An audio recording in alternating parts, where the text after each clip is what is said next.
We're in two-wheel drive.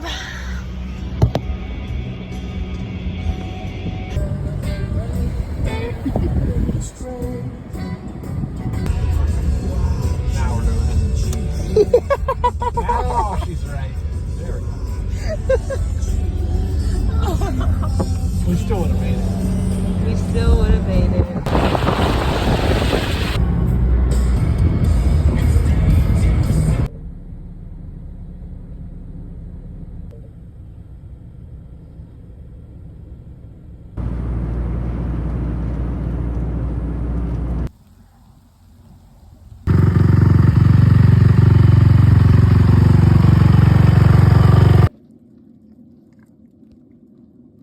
Peter Maflarkey, it's sticking to your back.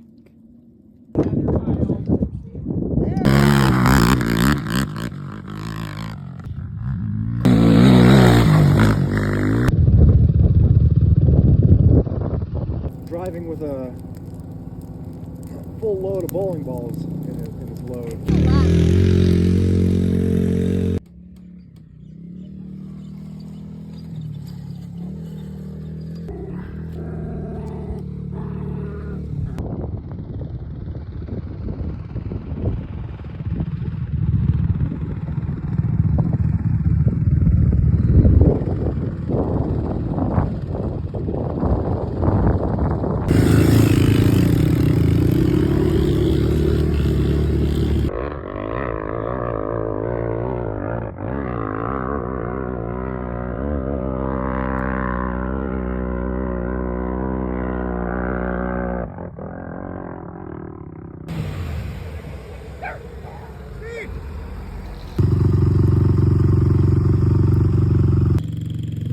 Oh my God.